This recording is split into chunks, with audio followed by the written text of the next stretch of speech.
Hi. Oh, here we go.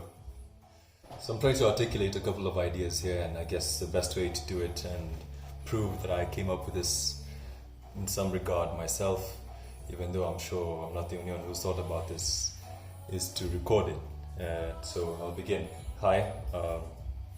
At birth, I was named George Gadiani Irongo. I go by George Gadiani, or rather, he goes by George Gadiani. I'm not him, but I do represent him. I was doing some research and reading on a man named Konstantin Stanislavski. He's a Russian academic and I guess acting revolutionary. Also, I'm playing music in the background because it helps me think, and this is my friend D, and so hopefully I will not get stricken for copyright when I eventually post this on YouTube. Anyway, so back to him. Him being this physical form, pardon the low-cut tank top. My friends say that it's a bit scandalous. I agree, but it's what I was wearing when I started thinking about this, so I'm going to record in it anyway. So, back to him. Him being George Gadiani, wearing this. George Gadiani is a human being. He's by species. He's turning 26 in a few months, about 2 months. He has various passions and desires, and some of those include writing and directing, science, philosophy, different things. He's currently working on something called the analysis of the experience of self. It's essentially something that Konstantin Stanislavski sort of put into motion in acting, where you investigate a character and try and more authentically represent them and bring them to the screen or to the stage by understanding how this character would act naturally in the environment. I think it is what has led to method acting, which is a bit of a cornerstone, it seems, in modern day Hollywood acting. I don't know much about other forms or other disciplines of acting across the globe, and I'll look into that as well, but I feel I don't essentially need to know much about that. The basic idea behind the analysis of the experience of self is that we are born, we encase a body of various forms, shapes. That body comes with it a certain range of experiences, and that range of experiences informs our day-to-day conditioning, our day-to-day emotions, our day-to-day thoughts. However, we are not that person. In fact, George, who is the primary individual here, is secondary to me. Me being the person who observes George as a self, as we are as ourselves are the secondary person. We are our first audience. We experience life. We go out there and engage with it in some capacity. But what we know as the self, I think, in more colloquial terms, is actually an audience.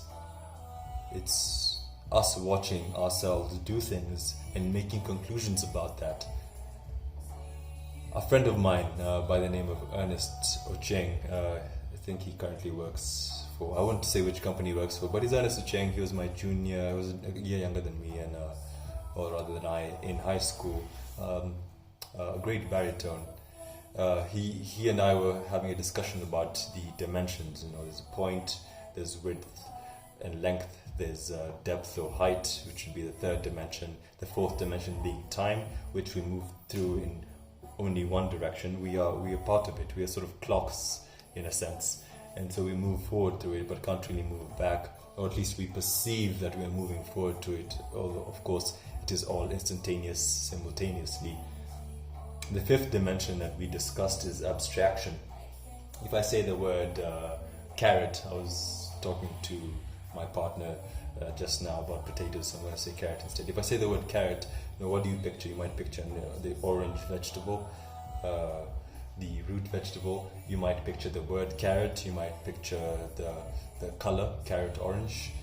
If I say picture yourself in a carrot farm, what are you wearing? All of these things are abstractions. You can go in either direction. You can go from the minuscule word carrot, which is linguistic, to the physical object, the vegetable, to the concept of a carrot. It can be color, it can be hair, it can be any number of things. All of these are abstractions that they can go in any direction. And so the mind is essentially a vehicle in which we can travel in this sort of physical or abstract space, which would be the fifth dimension. I bring this up to tie it back to my original point of experiencing self. We largely abstract who we are.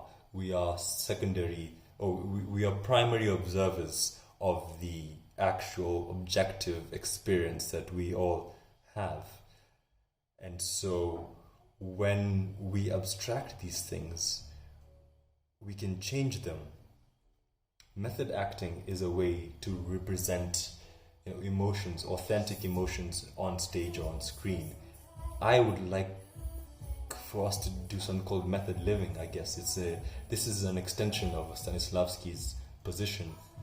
Method living is where we observe our experiences and dictate to ourselves how far or close we would like those abstractions to be to the representation that we have. If I cut my hand and I'm bleeding right now, I can go and tell someone about it and just say like, hey, my friend, hey, hello friend, I cut my hand, look at this is a big part of my day or my week.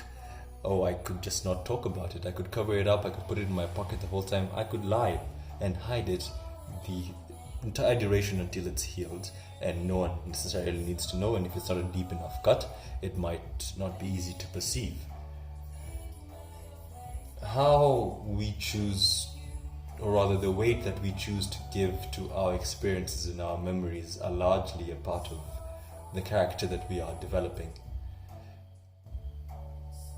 When we abstract things from memory or into the future and perceive, for instance, who we would like to be in 5 years as opposed to who we were 5 years ago, we are creating a character. Every moment that we speak to other people, we are creating a character, or more authentically, we are conveying a character. We observe who we are and take that out to the world. We give that to other people as a representation of who we think we are. But essentially what we are doing is conveying our experience, the experience of that self that we cannot really access without abstraction, to the outside world. It's a bit sad, I guess. The Stanislavski method would have you think that we are trying to authentically represent somebody else, while in essence, every day we're just trying to communicate someone who we cannot reach otherwise. I find it a bit tragic personally, because who am I really? Am I my memories? Am I my actions? Or am I this secondary person who is conveying what the primary person cannot? Maybe. What I do find is worth applying here in two parts is, one, if you are acting in any capacity, whether that means as a performance, theatrically or cinematically, or as a real life human being on a day-to-day conversation, you might be talking to someone that you fancy. If you are doing that, then you are that person's lawyer. You can be that person's lawyer, advocate. You can be that person's psychiatrist. You can be that person's friend. You can be your own friend. You can refuse to gossip about yourself. Don't tell people what you did yesterday. You can be your own advocate. Fight for your own rights. Defend what this person did. Defend this person's actions. You can be this person's detractor. You can hate on yourself. All of these things are the characterization of our day-to-day experience. So you as a second party have the privilege, or I guess the burden, of representing the self that nobody else can access. And the second application for that would be therapeutically. If you are traumatized or wounded or ambitious in certain areas, then you can embody that to another degree. You can say the person X. I, for instance, could say George Gadiani, who is not me, but is who other people think I am, doesn't do certain things. Egomaniacs, or at least people consider them egomaniacs, often talk of themselves in the third person. And I think what is egotistical about that is that they consider that third person to still be themselves. Well, in reality, I'm just talking about him. And that's what he wanted to say for now. And more on this later.